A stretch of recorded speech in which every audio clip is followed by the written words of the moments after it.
Inihatid na sa kanyang huling hantungan ang batikang mamamahayag na si Mike Enriquez, 71 years old, sa Loyola Memorial Park, Marikina City ngayong araw, September 3. Matatandaang noong August 29 nang pumanaw si Sir Mike na labis na ikinalungkot ng mga taong nagmamahal at malalapit sa kanya na nakakakilala ng lubos niyang pagkatao. Malungkot pong ibinabalita ng GMA Network ang pagpanaw ng aming minamahal na kapuso at kaibigan, si Mike Enriquez. Bago ihatid sa kanyang huling hantungan si Mike Enriquez, ay nagsagawa muna ng funeral mass sa Christ the King Parish Church sa Green Meadows, Quezon City, sa pangunguna ng naulila niyang misis na si Elizabeth Baby Yumping Enriquez. Dinagsa ng napakaraming tao na mga pawang nagmamahal kay Sir Mike ang naturang misa, na halos lahat ay gustong masilayan ang pagkahatid sa kanyang himlayan.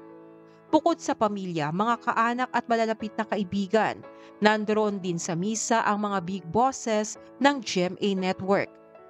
Sa mga nakaraang gabi ng burol, ang mga nakasama niya sa industriya ng pamamahayag ay nagbigay ng kani-kanilang magagandang alaala at di malilimutang pagkakataon kasama si Sir Mike.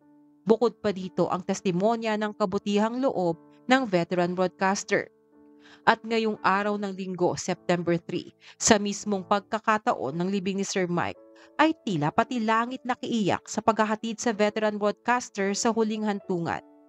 Dahil sa lakas ng buhos ng ulan habang inilalabas ang kabaong nito mula sa simbahan patungo sa kanyang huling hantungan. Sa kabila ng malakas na ulan, sumabay pa rin ang mga taong nagmamahal kay Sir Mike sa funeral convoy nito mula sa Christ the King Parish Church. Mula sa Christ the King, idinaan muna ang labi ni Sir Mike sa kanyang bahay sa White Plains Subdivision sa Quezon City bilang personal na kahilingan ng kanyang pamilya. Mapapanood sa isang video mula sa GMA na nag-aabang sa labas ng kanyang tahanan ang dalawa nilang kasama sa bahay. Karga-karga ng mga ito ang dalawang alagang aso ni Sir Mike na sina Buma at Mikey. Pumanaw si Sir Mike sa edad na 71 nitong nagdaang August 29 habang nakakonfine sa ICU ng St. Luke's Medical Center sa Quezon City. Matatanda ang nauna nang naipabalita na noong December 2021 ay nag-file ito ng medical leave sa GMA7 para sa kanyang kidney transplant. Taong 2018 naman nang sumailalim siya sa isang heart bypass. Ilang taon ding naging anchor si Sir Mike ng saksi at 24 oras sa GMA7.